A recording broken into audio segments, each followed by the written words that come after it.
ప్రతి ఒక్కరూ నా యొక్క యూట్యూబ్ ఛానల్ సబ్స్క్రైబ్ చేసిన వారికి కృతజ్ఞతలు, ధన్యవాదములు. చూడండి, ఈరోజు ముత్యాల కలశం అలంకరించినాం ఫ్రెండ్స్. స్నేహితులకు, నా యొక్క బంధువులకు, నా యొక్క అభిమానులకు, నా యొక్క స్నేహితులకు, నా తోటి గురువులందరికీ ధన్యవాదములు, కృతజ్ఞతలు తెలియజేస్తూ ఉన్నాను. ప్రజల సహకారంతోనే నేను ఈ 3 సంవత్సరాల నుంచి యూట్యూబ్ ఛానల్ ఓపెన్ చేయడము, ప్రజలందరికీ తెలిసినవి తెలియనివి కూడా కొన్ని తెలియజెబుతూ ఉన్నాను. చూడండి, మంచి అనేవాళ్ళు కొంతమంది ఉన్నారు, చెడు అనేవాళ్ళు కొంతమంది ఉన్నారు. ప్రొద్దుటూరు రాజా ప్రతి ఒక్కటి చెప్పి ప్రజలను ఆనందంతో, అభిమానంతో పొందుతూ ఉన్నాడని ప్రతి ఒక్క గురువులు ఆలోచన చేస్తూ ఉంటారు. నేను అవన్నీ ఏం పట్టించుకోను. ప్రతి ఒక్కరం బాగుండాలి, అందరం సంతోషంగా ఉండాలి, ఆ తల్లిగారి దీవెనలు ఉండాలి.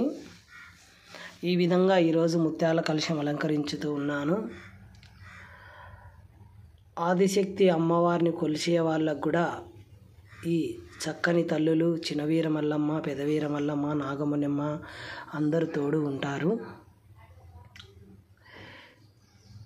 ఈ అక్కదేవతల గురువులు ప్రతి ఒక్కరూ సంతోషంగా, సంబరంగా అక్కదేవతల పూజలు చేయాలి.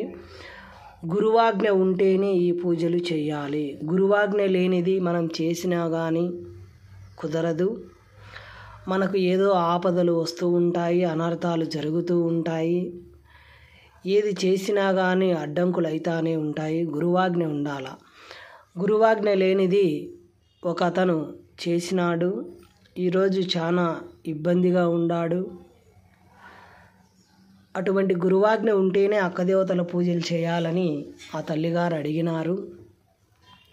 అతను గురువాజ్ఞ లేనిది పూజ పెట్టి చేయడము, నిన్న శివరాత్రికి పూజ నిలిపినాడు. ఈ శివరాత్రికి పూజ నిలుపుతాడో నిలపలేడో.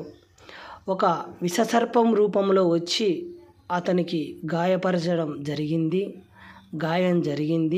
గాయపరచడం కూడా జరిగింది. దేవాన దేవతలకు చేసేలకు గురువాజ్ఞ ఉండాలా, పెద్దవాళ్ళ దీవెనలు ఉండాలా. అక్కదేవతల గురువులంటే ఎంతో ఆలోచనతో ఈ పూజలు చేయాలి.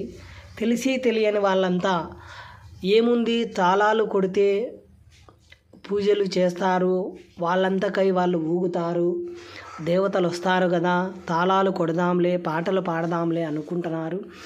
గురువాజ్ఞ ఉండాలా. గురువాజ్ఞ లేనిది ఈ చినవీర మల్లమ్మ ఒప్పుకోదు. ఆ తల్లి ఒక మానవుడు, గురువాజ్ఞలో ఆ తల్లి ఉంది కాబట్టి మనం చేసే పూజలకు కూడా గురువాజ్ఞ ఉండాలా. ప్రతి ఒక్కరూ నా యొక్క ఛానల్ చూస్తూ ఉన్నారు, నాకు చాలా సంతోషం.